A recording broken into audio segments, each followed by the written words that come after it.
Bienvenidos a una nueva clase de anatomía macroscópica de la Universidad de Oriente.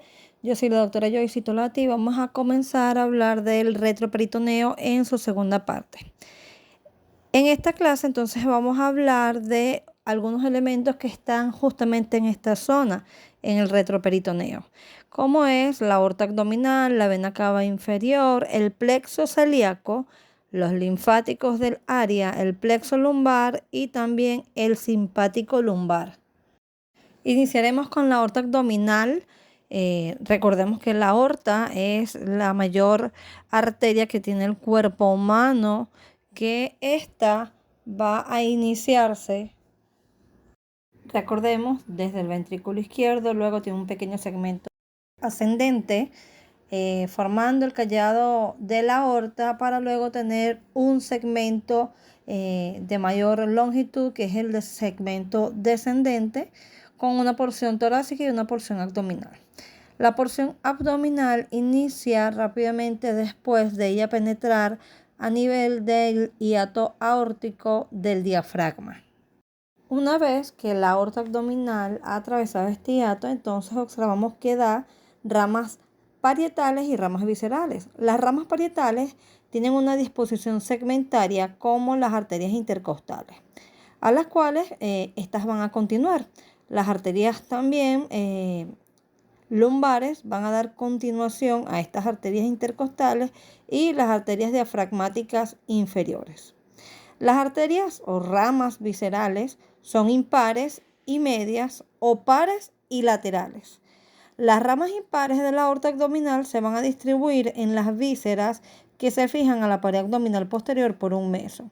Son las arterias del tubo digestivo y se desprenden de la cara anterior de la aorta. El tronco celíaco, enfrente del borde inferior del D12, la arteria mesentérica superior a nivel del disco que separa D12 de L1, o más específicamente hay literaturas que indican que de 1 a 1.5 centímetros por debajo del tronco celíaco. También emite una rama, que es la arteria mesentérica inferior, a la altura del borde inferior de L3. Ahora bien, si hablamos de las ramas laterales de la aorta abdominal descendente, son las arterias capsulares media o suprarrenales. Recuerden que las superiores nos las va a dar otra rama que vamos a hablar más adelante. Estas van a nacer de la aorta a nivel de la arteria mesentérica superior, de 12 L1. Otra rama lateral entonces sería las arterias renales y por último las arterias genitales, espermáticas u ováricas dependiendo del sexo del individuo, y estas últimas van a salir de la aorta descendente entre L1 y L3. Hablando un poco entonces de estas ramas, vamos a iniciar con las primeras que emergen a nivel abdominal, que son las diafragmáticas inferiores. Estas, en número de dos, una a la derecha y una a la izquierda, van a ser las arterias diafragmáticas inferiores y que se van a desprender de manera ordinaria de la cara anterior de la aorta, ya en su emergencia del diafragma. Una vez que sobrepasa este músculo, entonces a nivel de la duodécima vértebra dorsal, entonces van a salir estas ramas, aunque estas también podrían salir del tronco celíaco, pero en un porcentaje menor. Cada una de ellas entonces se va a dirigir hacia arriba y afuera y hacia adelante, pero aplicada sobre el pilar diafragmático correspondiente, es decir, el derecho a la derecha y la izquierda a la izquierda. Ellas van a pasar por la cara interna o por el lado interno de la glándula suprarrenal, y es allí donde va a dar unas 2 a 3 ramas que van a ser las arterias suprarrenales superiores o capsulares superiores. Entonces ya tenemos dos lugares de donde la suprarrenal se irriga. Es decir, las ramas superiores de las suprarrenales son de las arterias sufrénicas o diafragmáticas inferiores. Y las ramas medias son directamente de la aorta abdominal. Luego que las diafragmáticas inferiores entonces nos dan las ramas superiores para la suprarrenal. Entonces se van a dividir en dos ramas terminales, que son una interna y una externa, las cuales se van a unir a las del lado opuesto, en el caso de la interna, alrededor del orificio esofágico, y que van a dar unas pequeñas ramas a este órgano. En tanto que la rama externa se dirige hacia afuera, hacia adelante, y sus ramas se van a anastomosar con las arterias intercostales. Otro grupo de ramas parietales de la aorta descendente son las arterias lumbares. Las arterias lumbares son 5 pares, es decir, una a cada lado, ¿verdad? Las 4 primeras van a nacer directamente de la cara posterior de la aorta, en tanto que la quinta va a nacer directamente de la arteria terminal sacra media. Estas arterias van a tener la misma disposición que las arterias intercostales aórticas.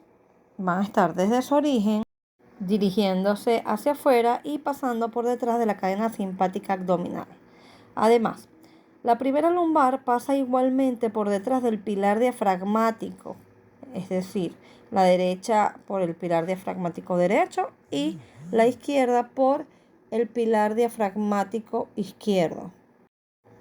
Cada una va a penetrar por debajo del arco correspondiente del psoas y va a caminar o va a andar en el canal lateral de la vértebra. Al llegar enfrente del agujero de confusión, entonces se va a dividir en unas ramas terminales, que es una posterior o dorsoespinal y otra anterior o abdominal. En tanto que las ramas viscerales, dentro de ellas una de las más importantes, está el tronco celíaco.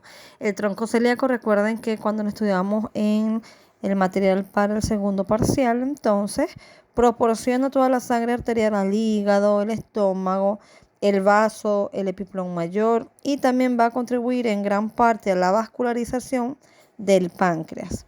Nace de la cara anterior de la aorta, un poco a la izquierda de la línea media, e inmediatamente por debajo de las diafragmáticas inferiores, enfrente del borde inferior de la duodécima vértebra dorsal o del disco que une a esta vértebra con la primera lumbar. El tronco celíaco va a tener aproximadamente una longitud de 1 a 3 centímetros máximo y llega al borde superior del cuerpo del páncreas, cerca del cuello, donde va a terminar en sus ramas terminales, valga la redundancia. Recuerden entonces que este tronco va a estar rodeado por ganglios y por nervios del plexo solar o plexo celíaco. Este tronco celíaco entonces va a dar 3 ramas. Una superior, que es la gástrica izquierda o coronaria estomáquica. Una rama derecha, que es la hepática común. Y una rama izquierda, que es la esplénica. Si hablamos de la coronaria estomáquica o gástrica izquierda, recordemos que esta va a acompañar en todo su recorrido a su vena satélite, la gástrica izquierda. Se dirige al principio hacia arriba y a la izquierda, adosada un poco al peritoneo y también al pilar izquierdo del diafragma. Después describe una curva cóncava hacia abajo, llamado callado de las coronarias, donde justamente va a dar a sus ramas. En esta parte curvilínea, entonces, levanta el peritoneo formando un pliegue falciforme, que es la hoz de la coronaria. La coronaria estomáquica, entonces, va a alcanzar la curvatura menor del estómago, a la cual llega un poco por debajo del cardia y se va a dividir poco después en sus dos ramas, una anterior y una posterior, que van a descender a lo largo de la curvatura menor. Estas van a terminar de manera anastomótica con las ramas terminales de la arteria pilórica, que recuerden que también es conocida como la arteria gástrica derecha. Esta va a dar un ramo hepático que no es constante. También va a dar ramas para el epiplón menor, ramas cardioesofágicas, las cuales van a ser una anterior y una posterior, y una rama para la tuberosidad anterior del estómago, ¿ok? En tanto que la arteria hepática en su primera parte tiene un trayecto casi que horizontal, dirigiéndose hacia adelante y a la derecha, a lo largo y arriba del borde superior del cuerpo y del tubérculo epiploico del páncreas. En esta porción, entonces, la arteria hepática es conocida como arteria hepática común. Al pasar de la pared abdominal al epiplón menor, entonces esta arteria va a levantar un repliegue peritoneal que es la hoz de la hepática, cambiando así de dirección, enderezándose y volviéndose un tanto vertical, ascendiendo por el epiplón menor de manera oblicua hacia arriba y a la derecha, hacia el ilio del hígado. En esta segunda parte ascendente de su trayecto, entonces la arteria hepática es conocida como arteria hepática propia y se coloca en el espesor del epiplón menor por delante de la vena porta y también a la izquierda del conducto hepatocolédoco o colédoco. Esta arteria hepática propia, entonces, por debajo del ilio va a dividirse en sus dos ramas terminales, una derecha y una hacia la izquierda. Así como sus ramas colaterales también están en estrecha relación con el plexo nervioso hepático y con la cadena hepática de ganglios linfáticos.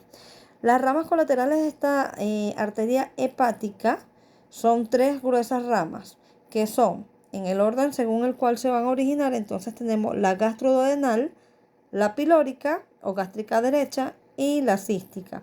La gastroduodenal puede nacer o bien de la hepática común, en el cual el porcentaje es bajo, pero generalmente ella emerge o es rama a partir del ángulo que forma la hepática común al transformarse en hepática propia.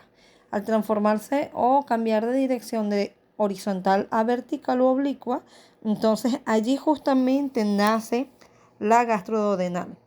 La rama pilórica o gástrica derecha, entonces es una ramita pequeña, delgada, que va a salir un poco por arriba de la gastroduodenal, va a descender en el espesor del epiplón menor, por delante de la vena cava, por delante de la porta y siguiendo un trayecto recurrente oblicuo hacia abajo y a la izquierda, hasta el borde superior del duodeno. Allí se flexiona de manera brusca hacia la izquierda y cruza el borde superior del píloro, dividiéndose a lo largo de la curvatura menor en dos ramas, una anterior y una posterior, las cuales se van a anastomosar con su homóloga de la gástrica izquierda. Por último, entonces está la arteria esplénica, que es la rama más voluminosa de este tronco, y el origen está separado de la arteria hepática por la vena coronaria estomáquica, en relación con el borde superior del cuerpo del páncreas, pero se coloca pronto en la cara posterior de este órgano del páncreas y va a caminar de derecha a izquierda en esta cara posterior, es decir, camina por detrás del páncreas hacia el borde superior de esta glándula o muy cerca de este borde, describiendo sinuosidades que aparecen por arriba del páncreas.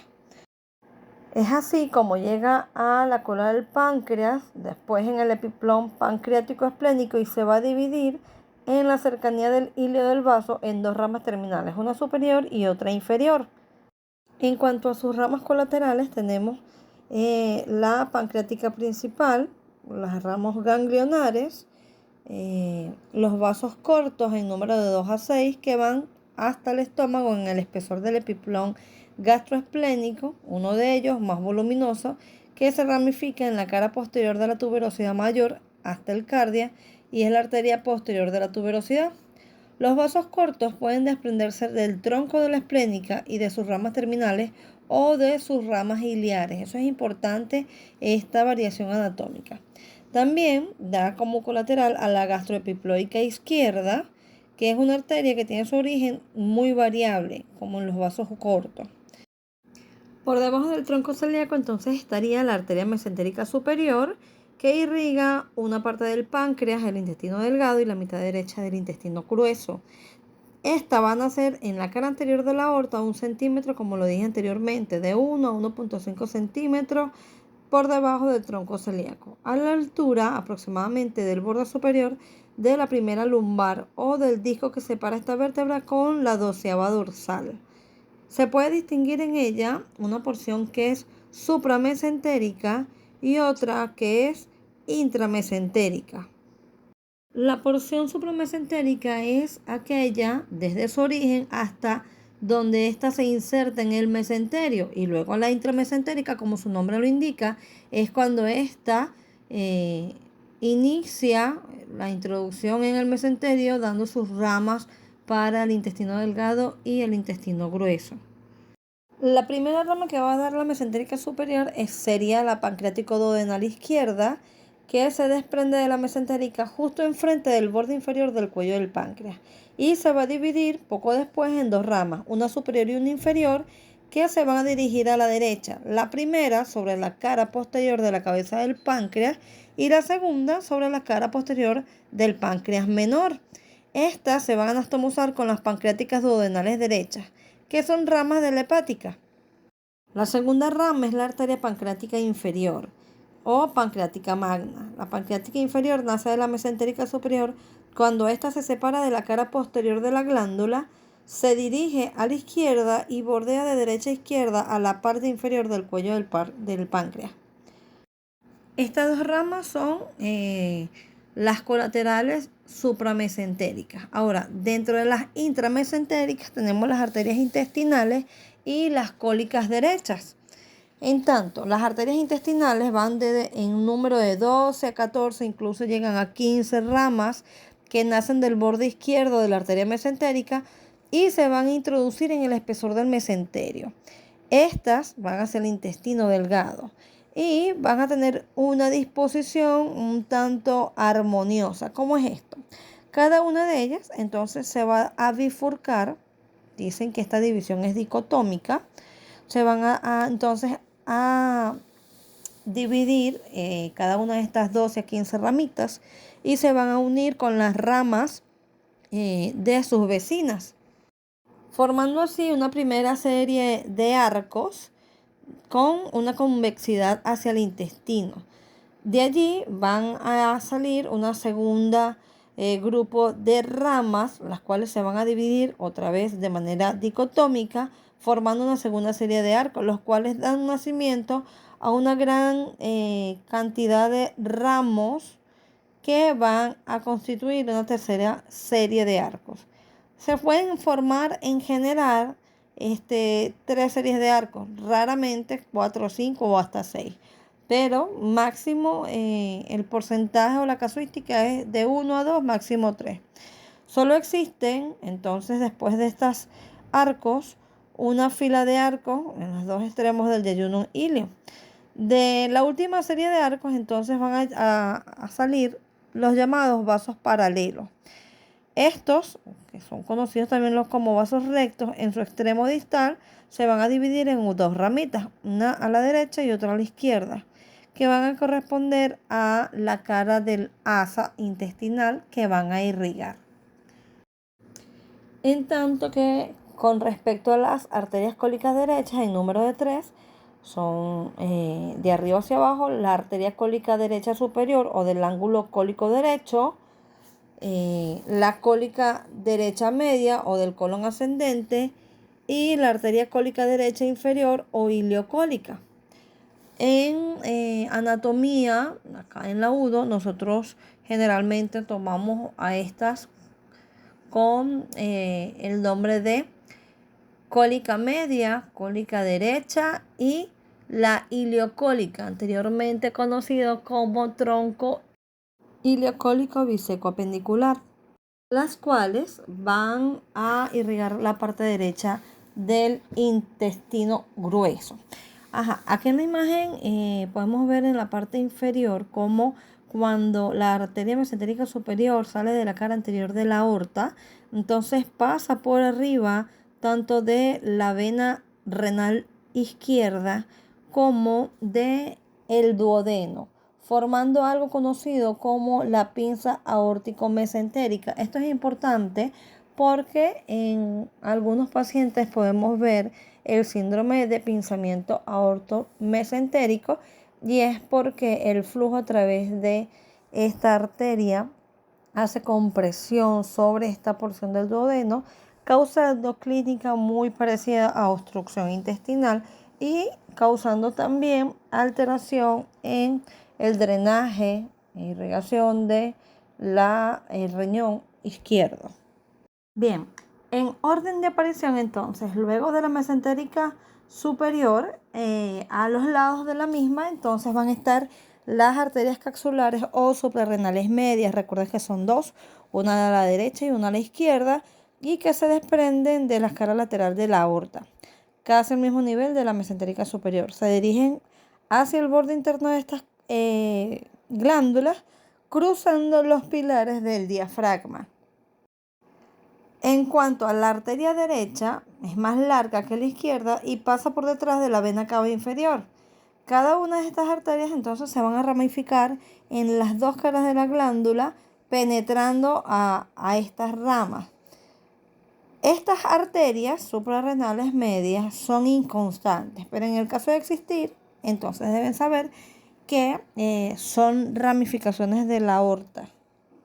De hecho, según la casuística, en un tercio de la población se encuentran solo derechas e izquierdas, y en la mitad de la población puede incluso existir solo las del lado izquierdo.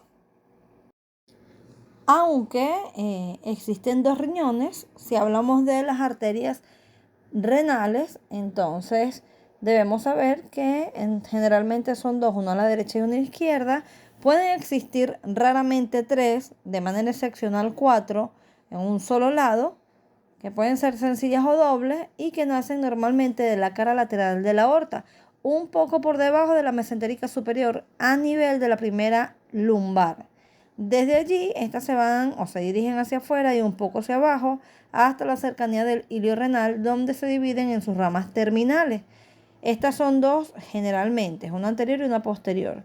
En su trayecto, las arterias renales, rodeadas por los plexos nerviosos, están en relación hacia atrás con los pilares del diafragma, la cadena simpático-abdominal y el psoas.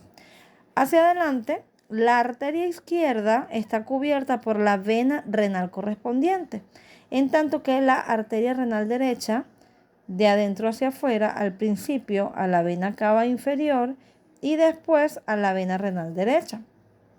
Estas arterias renales forman parte del pedículo renal. En este pedículo, la arteria y su rama terminal anterior están situadas por delante de la pelvis y pasan por detrás de la vena renal y de sus principales ramas de origen. Es importante acotar acá entonces las ramas que tienen las renales, y antes de dividirse, cada arteria renal da finas ramas a los ganglios linfáticos vecinos, a la cápsula adiposa del riñón, a la pelvis y a la parte superior del uréter.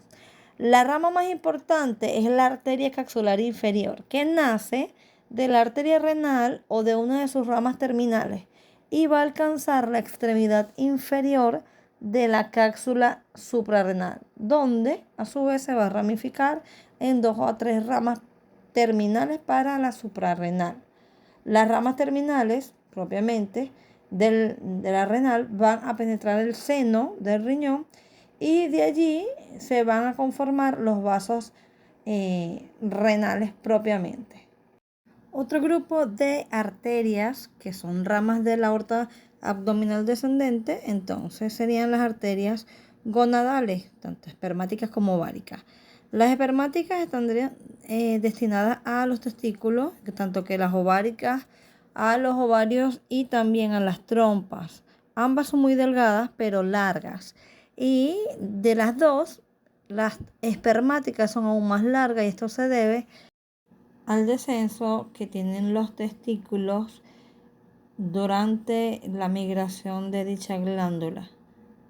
Ambos nacen de la cara anterior de la aorta a un nivel variable en el intervalo comprendido entre las arterias renales y la mesentérica inferior, y pueden nacer a una altura diferente, tanto la derecha como la izquierda, cosa que también pasa con las arterias renales. Luego de las gonadales, entonces estaría la mesentérica inferior o mesentérica menor, que irriga la parte izquierda del colon y del recto. Nace de la cara anterior de la aorta, un poco a la izquierda de la línea media, a unos 4 o 5 centímetros más o menos por arriba de la bifurcación de la aorta y enfrente de la tercera vértebra lumbar o del disco comprendido entre la tercera y la cuarta lumbar, por detrás de la tercera porción del duodeno.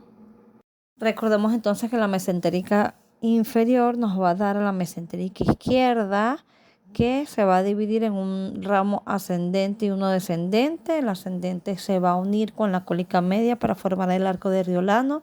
La descendente va a tener un arco anastomótico conocido como arco marginal, que comunica a la rama ascendente con la descendente. Luego tenemos el tronco de las sigmoideas, superior, media, inferior, y por último, como rama terminal, la rectal superior.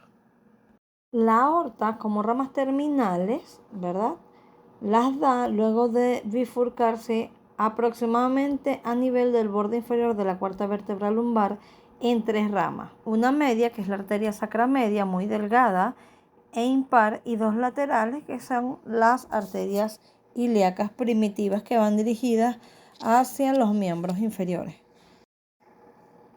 En tanto que la arteria sacra media es como la prolongación del tronco aórtico ya atrofiado, nace de la cara posterior de la misma, y en su trayecto la arteria sacra media va a dar entonces la quinta lumbar y ramas laterales que se van a dirigir de manera transversal hacia afuera para anastomosarse en la cara anterior del sacro con las ramas internas de la arteria sacras laterales.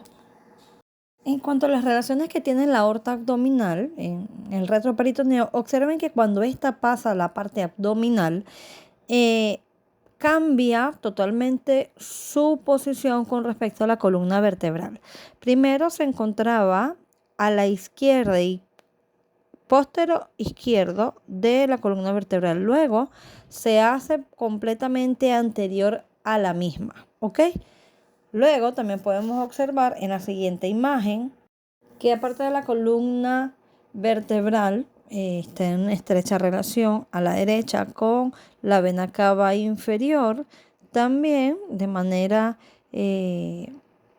bilateral está relacionada con los músculos posteriores de la región lumbar, están al cuadrado, incluso el iliozoa, en relación no tan directa, pero a distancia y a través de los vasos renales. Entonces está en relación con el riñón izquierdo y la glándula suprarrenal ipsilateral.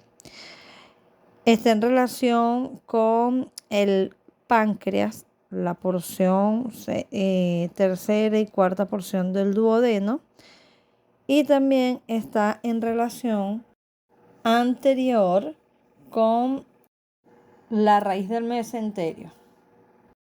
Del lado izquierdo también está en relación con el uréter de ese lado, es decir, con el uréter izquierdo.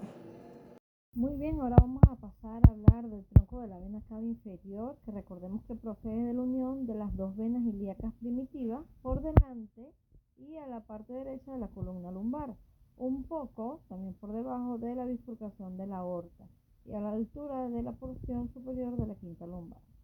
La vena cava inferior va a ascender al principio de manera vertical hasta la altura de la primera vértebra lumbar, donde se inclina entonces hacia la derecha para penetrar en un canal que ella misma excava en la cara posterior del hígado. En la porción superior de este surco, la vena cava inferior entonces recibe las gruesas venas suprahepáticas. La vena cava inferior se dobla hacia adelante y a la izquierda y atraviesa el diafragma, desembocando en la parte inferior de la aurícula derecha, recordando que para ello ella solo va a tener a la válvula de Eustaquio. En cuanto a su longitud, la vena cava inferior es por término medio de 22 centímetros y su calibre es irregular y variable. En efecto, presenta una dilatación renal y una dilatación suprahepática por encima de la desembocadura de las venas renales y suprahepáticas respectivamente. En su desembocadura, la vena mide aproximadamente 3 centímetros de diámetro. Y con respecto a sus relaciones a nivel abdominal, por detrás, la vena cava inferior descansa desde su origen hasta la segunda vértebra lumbar en la parte interna del psoas, en el lado derecho de la columna vertebral, en las arterias lumbares derechas y la cadena del gran simpático. A partir de la tercera lumbar, entonces la vena se va a relacionar por detrás con el pilar derecho del diafragma y también a la altura de la duodécima vértebra dorsal con la glándula suprarrenal derecha. Cruza las arterias renales y también de la suprarrenal derecha, así como la rama externa de la diafragmática inferior. Cubre la raíz interna del ácido mayor, los nervios espláncnicos mayor y menor derecho, y por delante la vena cava, entonces está en relación de abajo hacia arriba con el borde adherente del mesenterio, la tercera, la segunda y la primera porción del duodeno, la cabeza del páncreas, el hiato de Winslow, el cual separa de la vena porta, y finalmente con la cara posterior del hígado, donde ocupa un profundo canal excavado entre el lóbulo derecho y el lóbulo de Spiegel. Está cruzada frente a la tercera lumbar por la arteria espermática u uterovárica, dependiendo del sexo de la persona en que se esté estudiando, que van a pasar por delante o por detrás de la vena. Por dentro, la vena está acompañada de la aorta hasta la primera lumbar. Más arriba está separada de ella por el pilar derecho del diafragma, por el óvulo de Spiegel, así como por el fondo del saco peritoneal del vestigio del receso hepatoentérico. Por fuera, entonces corresponde al colon ascendente, al uréter, al riñón derecho y a la cápsula suprarrenal, a la cual cubre parcialmente y al lóbulo derecho del hígado. Esta vena va a recibir a las venas lumbares, las renales, la vena capsular media derecha, porque la izquierda drena directamente a la renal y de la renal pasa a la vena cava inferior. Lo mismo pasa con las venas gonadales. Tanto espermática como ovárica derecha drenan directamente a la vena cava inferior, en tanto que las izquierdas drenan a la renal y de la renal izquierda pasan a la vena cava inferior. Esa es una importante acotación, muchachos. Las venas suprahepáticas y las venas diafragmáticas inferiores también drenan en la vena cava inferior en su segmento abdominal. Recuerden que hay un pequeño segmento torácico de la vena cava inferior en el cual está en estrecha relación a través del pericardio con el ligamento frenopericárdico derecho, el nervio frénico de ese lado y algunos ganglios linfáticos más lejanos, tanto de la pleura como del pulmón derecho. Pasamos ahora a hablar del plexo celíaco, ¿ok? Muy diferente al tronco. Plexo celíaco, más conocido como plexo solar. El mismo se encuentra en una zona o un segmento conocido como región celíaca de Luschka, en relación con el tronco celíaco, la vena cava inferior del lado derecho, también con el estómago del lado izquierdo y con el páncreas en la parte inferior. En relación con la columna vertebral estaríamos hablando entonces entre T12 y L1. Conociendo entonces dónde se ubica, vamos a verificar cómo se forma el plexo solar. Como cualquier plexo neurovegetativo, entonces vamos a tener que estar conformado por ganglios y por aferencias. En cuanto a los ganglios, entonces tenemos tres importantes que serían los ganglios celíacos o semilunares, que son estos que están señalados acá, el ganglio mesentérico superior y el aórtico renal. Por su parte, las aferencias van a ser tanto simpáticas como parasimpáticas. Las simpáticas dadas por los nervios espláncnicos torácicos y el nervio frénico derecho. Recuerden que en la clase de nervios espláncnicos les hablaba que estos se conformaban a nivel torácico, pero que no, su función realmente importante era a nivel abdominal. Y también las aferencias van dadas por la parte parasimpática a través del nervio vago derecho. Importante saber a qué estructuras va a inervar este plexo solar. Nos inerva al esófago abdominal, estómago, el duodeno, páncreas, vaso, al hígado, la vía biliar principal, específicamente el colédoco, la vesícula, la porción inicial del intestino delgado, es decir, yeyunio, y también distal el ilio y una porción del intestino grueso, específicamente hasta el colon transverso. Aparte de inervarnos al aparato gastrointestinal o gran parte de este, también nos inerva a los riñones. Vamos a describir ahora poco a poco los ganglios que conforman a este plexo. Primeramente vamos a hablar del ganglio semilunar o celíaco, que en esta tabla bien detallada entonces tenemos o podemos observar que es un ganglio par, es decir, uno está a la derecha y a la izquierda en relación a la aorta. Tiene forma de semiluna, tiene dos cuernos, uno hacia medial y otro hacia lateral, con esta imagen característica, observan aquí abajo, semilunar, donde tiene una concavidad superior y una convexidad inferior. En tanto que el ganglio mesentérico superior es un ganglio par, observenlo acá, muy pocas veces está par. Tiene una forma estrellada central, se encuentra por encima de la emergencia de la arteria mesentérica superior, de hecho por eso su nombre, y a ambos lados entonces va a tener a los ganglios aórticos renales, que también son ganglios pares, tienen una forma más redondeada que el precedente y se encuentran justamente en la salida o emergencia de las arterias renales, justamente en su origen. Existe otro grupo de ganglios que son los ganglios renales. Estos ganglios renales como tal van a conformar o van a formar parte del plexo solar cuando existe el nervio esplácnico torácico IMO o mínimo.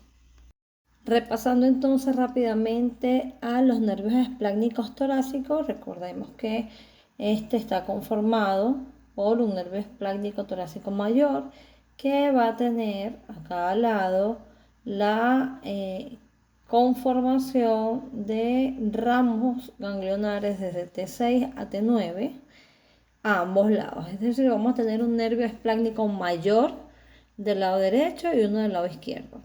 Luego tenemos un nervio esplácnico torácico menor conformado de T10, T11 y T12, pero cuando este nervio está conformado solo por T10 y T11, entonces aparece un nervio esplácnico torácico mínimo o inferior, o también conocido como IMO o abdominal, que es inconstante, pero que se conforma solo de T12.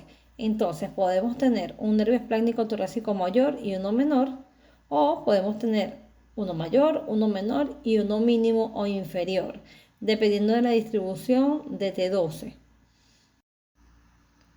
Acá en esta otra imagen pueden ver los diferentes nombres con los que los pueden encontrar. El nervio esplácnico torácico mayor también presenta un epónimo que es el ganglio de Lofstein cuando este atraviesa el diafragma y hace un engrosamiento a este nivel, entonces lo llaman ganglio de Lofstein. El nervio esplácnico torácico menor, también conocido como suprarrenal menor o de Chaucier, y el nervio esplácnico torácico inferior o renal posterior de Walter. Ahorita vamos a explicar por qué el inferior es conocido como renal posterior de Walter.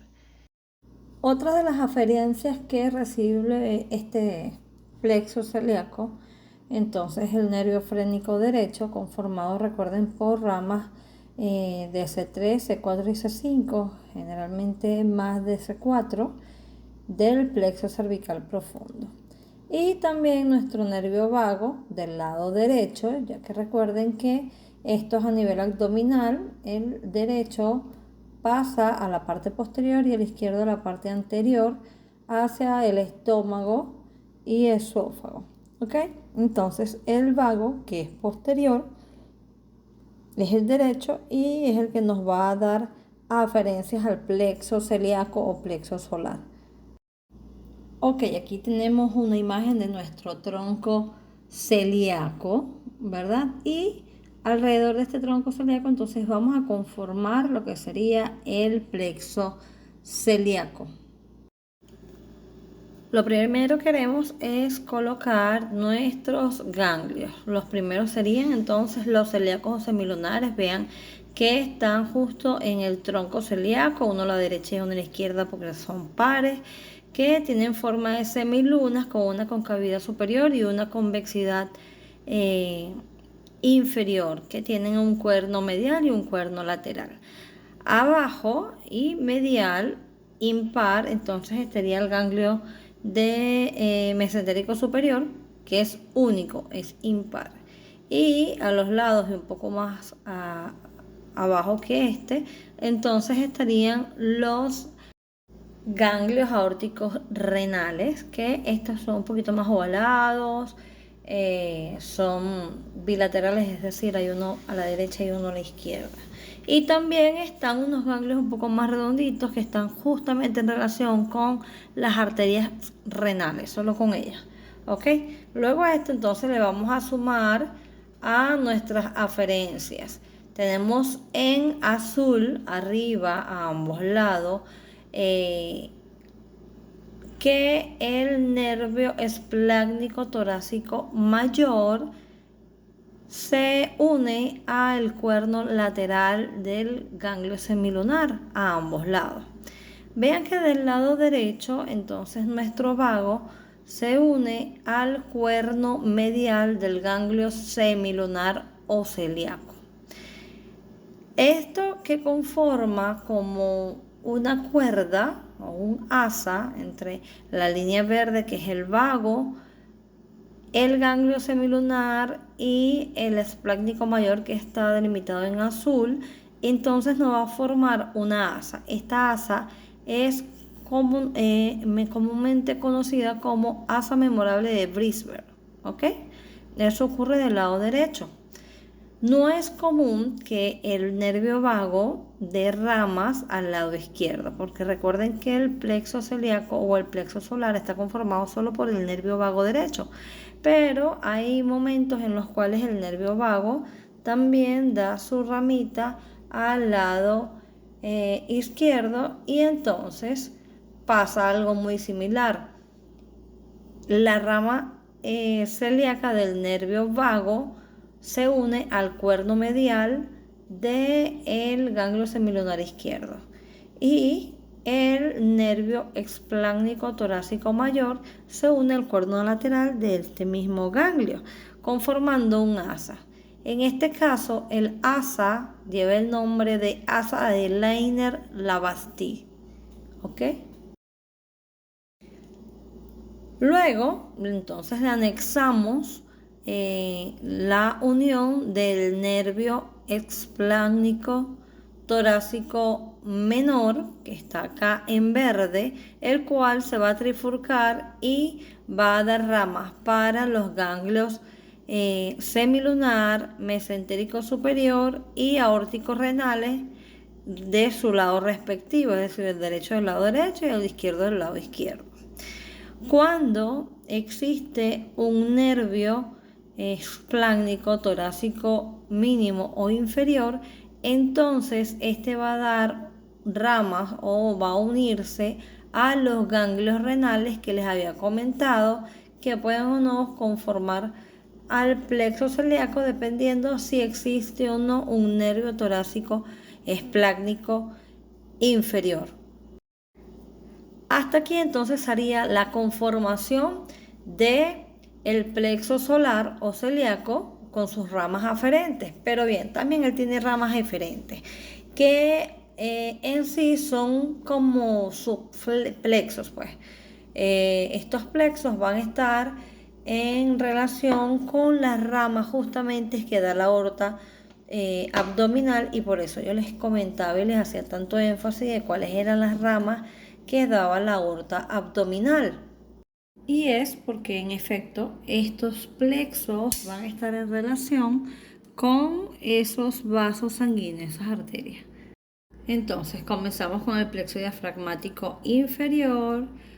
A continuación, entonces podemos ver el plexo capsular o suprarrenal. Vean en relación a las glándulas suprarrenales cómo están los ganglios conformando el plexo. Luego estaría el plexo celíaco como tal, donde estaría el coronario estomáquico, esplénico y hepático, que recuerdan que este es el nombre que llevan las arterias ramas del plexo celíaco. Por debajo de este entonces sería el plexo renal, a continuación el plexo mesentérico superior, el plexo gonadal, que en el caso de que sea hombre va a ser plexo espermático, y en el caso de la mujer entonces sería el plexo ovárico. Luego existe un plexo intermesentérico, es decir, en la porción entre la mesentérica superior y la inferior, del cual van a salir importantes nervios que en el momento en que hablemos de pelvis se van a detallar. Por debajo de este plexo intermesentérico entonces estaría el plexo mesentérico inferior en relación a la mesentérica inferior, y por último entonces el plexo aortoabdominal. Es importante destacar que el nervio vago nos va a dar la inervación parasimpática solo hasta el ángulo esplénico del colon transverso. De allí en adelante entonces nos los va a dar el plexo sacro. Pasando al plexo solar, ahora hablar de la parte linfática de este retroperitoneo. Entonces vamos a conseguir a una estructura que es el denominado conducto torácico, que a pesar de tener el nombre de torácico, como lo expliqué en mediastino posterior, este tiene su origen en diferentes posibles niveles. ¿Cómo es esto? Él puede iniciarse desde T11, L1, L2 e incluso L3. Lo más común es que sea entre L2 y L3, y cuando se encuentra en una ubicación más inferior, es decir, abdominal, este inicia en una dilatación denominada cisterna de Beckett o cisterna de Kilo. La cisterna de Kilo, o el conducto torácico como tal, está conformado por 5 troncos colectores. El tronco colector intestinal, un tronco colector lumbar izquierdo, un tronco colector lumbar derecho y 2 troncos intercostales descendientes que vienen uno del lado derecho y del lado izquierdo.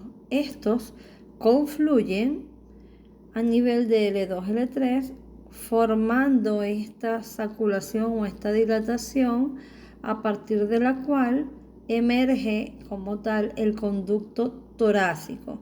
Este conducto torácico va a ascender de manera casi vertical atravesando el diafragma. ¿Ok? Pero primero, ¿cuál es la localización de esa cisterna de Kilo con respecto a las relaciones que tiene con las estructuras a nivel abdominal? La cisterna de Kilo entonces va a estar por debajo del diafragma, por detrás de la aorta abdominal y por delante de la columna vertebral, aproximadamente entre L1 y L2. Allí los troncos colectores van a fusionarse formando a la gran cisterna de Kilo o saco quilífero. Entonces, el tronco torácico va a ascender del lado derecho y un poco anterior a la aorta abdominal, haciéndose o pasando hacia el tórax a través del orificio aórtico del diafragma, y una vez que éste asciende hasta la arteria subclavia derecha, entonces va a cruzar hacia el lado izquierdo, drenando en el ángulo yugulosubclavio izquierdo. Recordando que el tronco o conducto torácico nos va a drenar toda la linfa proveniente de el cuerpo, a excepción del cuadrante superior derecho. ¿Cuál es el cuadrante superior derecho? La mitad de la cabeza y cuello del lado derecho, emitora derecho y miembro superior derecho. ¿Ok? Este lado que no está drenado por el conducto torácico, entonces va a ser drenado por el conducto linfático torácico. Bien, ahora vamos a proceder a hablar del plexo lumbar. El plexo lumbar está conformado por una raíz nerviosa de la 12ª vértebra torácica o T12. También nos va a aportar raíces L1, L2, L3 con contribución de L4 y L5, los cuales van a servir de puente para unir al plexo lumbar al sacro. Comenzamos la formación del plexo lumbar, donde T12 nos va a dar una rama que se va a unir con una rama de L1 y estas me van a formar un nervio, una raíz nerviosa, a partir de la cual se va a conformar a los nervios abdóminos genitales, tanto mayor como menor. El nervio abdómino genital mayor entonces nos va a inervar la piel de la región glútea, tanto posterior como lateral. También nos va a inervar a el músculo oblicuo interno y al músculo transverso. ¿Ok? Este nervio también es conocido como el hilio hipogástrico. En cambio, el nervio abdómino genital menor, que también es conocido como hilio inguinal, nos va a inervar o a dar la sensibilidad en las mujeres al monte de Venus, a esa zona, y en el hombre a los tejidos que están cerca en el escroto. Luego tenemos que L1 va a dar otra rama que se va a unir con una rama de L2, conformando al nervio genitocrural o genitofemoral sensitivo. Este nervio es netamente sensitivo y nos va a dar la sensibilidad de los genitales, tanto femenino como masculino. L2 y L3 van a dar un aporte, cada uno de una rama, y me van a formar al nervio femorocutáneo o nervio cutáneo femoral lateral, que va a inervar la piel anterior y lateral de los muslos. Luego, L3 y L4 van a dar una rama cada uno y me van a formar al obturador pero accesorio, el cual va a darme la inervación del músculo pectíneo.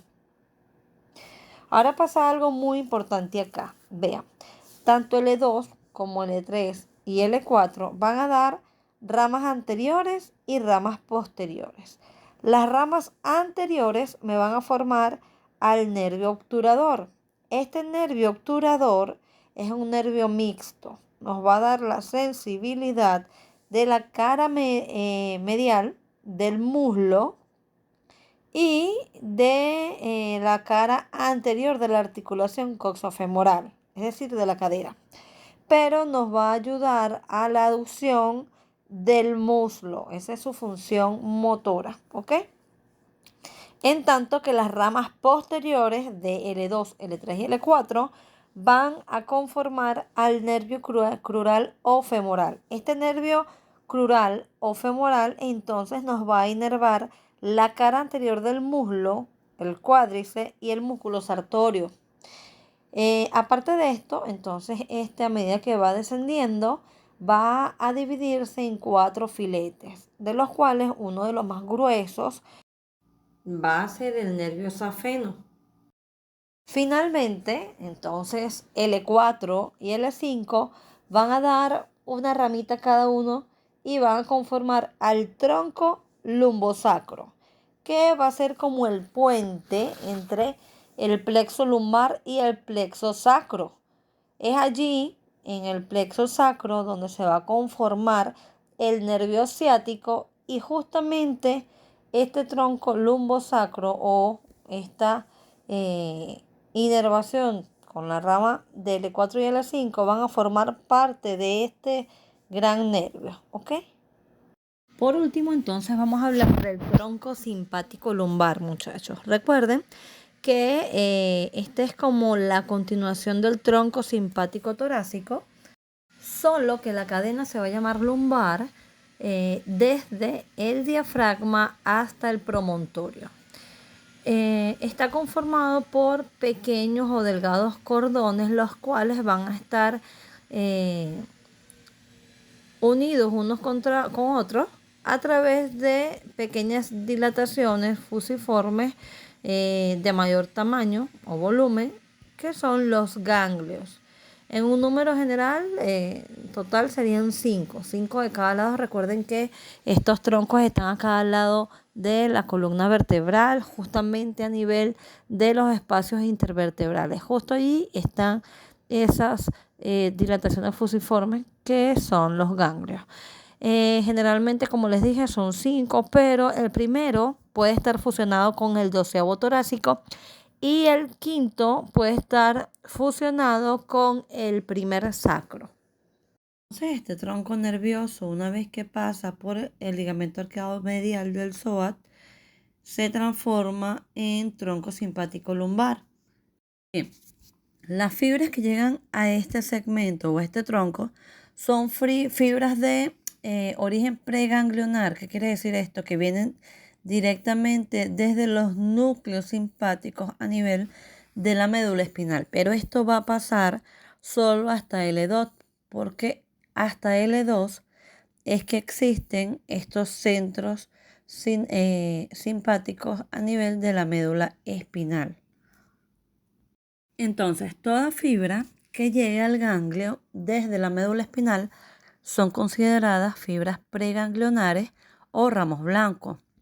Una vez que esta fibra hace la sinapsis a nivel del ganglio, entonces va a transformarse en un ramo gris o posganglionar, el cual va entonces a hacer anastomosis o a unirse con los nervios raquídeos.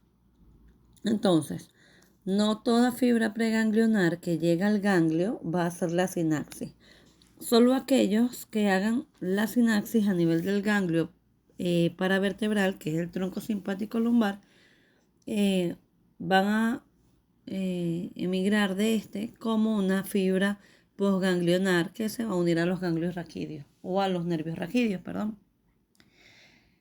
Hay algunas fibras preganglionares que entonces van a pasar por el ganglio sin hacer sinapsis y van a hacer sinapsis son en los ganglios prevertebrales, los ganglios que habíamos hablado anteriormente, el plexo celíaco, el mesentérico superior, los intermesentéricos, mesentéricos inferiores, para dar inervación directamente a determinados órganos.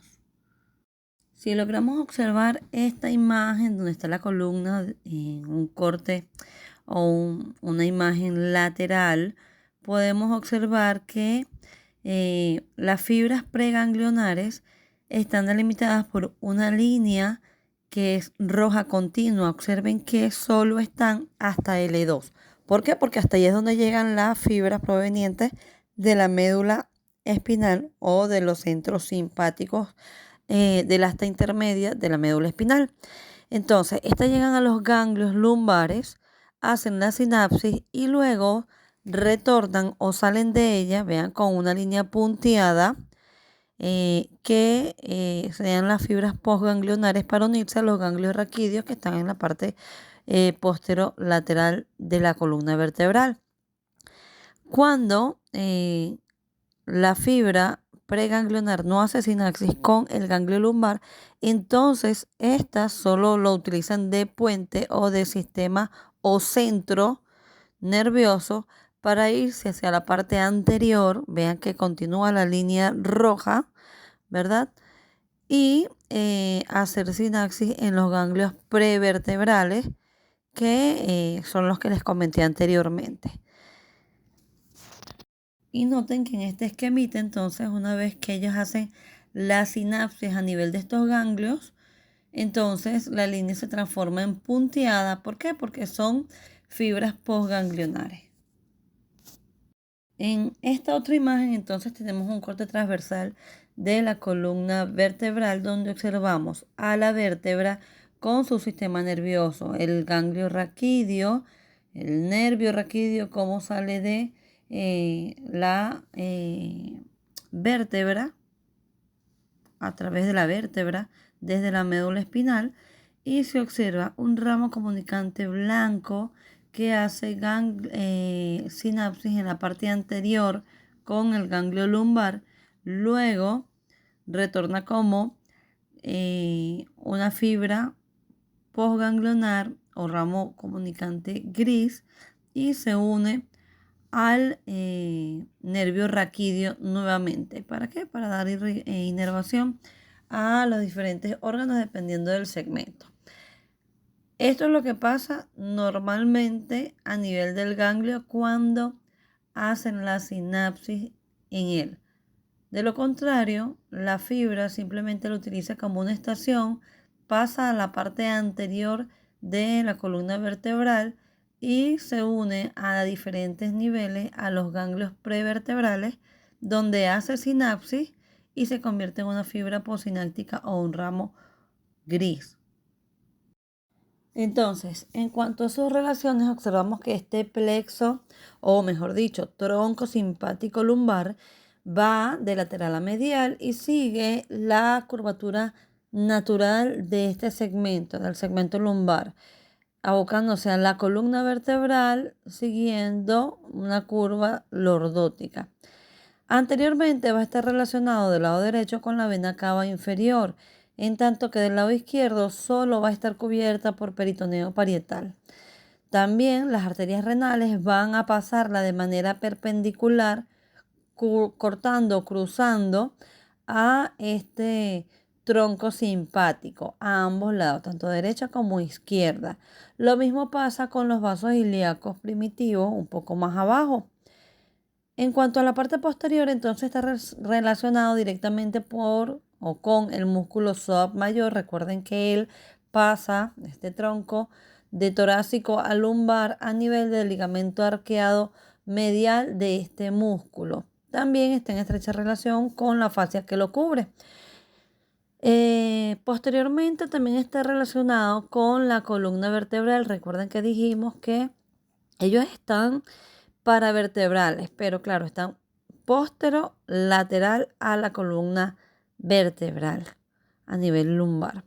Y también entonces por estar a este nivel están en estrecha relación con las arterias lumbares que vienen directamente de la columna de la aorta y de las venas lumbares. Medialmente entonces va a estar en relación con la aorta abdominal más del lado izquierdo y con los pilares del diafragma. Entonces, haciendo un resumen, los ganglios del tronco simpático lumbar, solo L1 y máximo hasta L2 van a tener ramos comunicantes blancos y grises. El resto de los ganglios entonces van a tener solo ramos comunicantes grises. ¿Por qué? Porque no tienen información proveniente de la columna vertebral, de la médula espinal, sino que la información que traen viene directamente de sus ganglios superiores. Vean entonces en este otro corte sagital donde observamos primero que los ganglios son paravertebrales. Segundo, vean que justamente hasta L2, entonces del ganglio en la parte posterior, vamos a observar que en la parte superior del ganglio vamos a tener un ramo comunicante blanco que es presináptico, hace la sinapsis en el ganglio y luego se va a posterior como un ramo comunicante gris o posináptico para hacer anastomosis con el nervio raquídeo. De L2 para abajo, entonces observen que solo el ganglio tiene un ramo posináptico o gris, un ramo comunicante gris, y luego hacia adelante, entonces este continúa para hacer sinapsis en los ganglios prevertebrales. Estos ganglios entonces nos van a dar diferentes ramos para la parte ósea, los músculos e incluso la parte vascular. De hecho, ellos rodean a la aorta y van a seguir, una vez que ésta se bifurque, a través de de los vasos ilíacos. Incluso pueden llegar hasta la inervación de los miembros inferiores.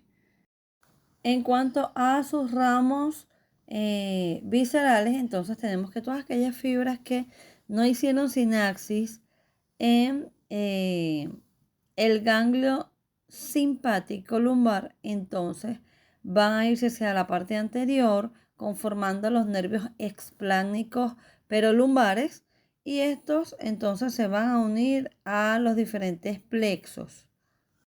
El celíaco, suprarrenales, mesentéricos, intermesentéricos, entre otros. Buscando así entonces a los órganos genitales y también a la vejiga. Con esto entonces damos por terminado todo el retroperitoneo en su segunda parte.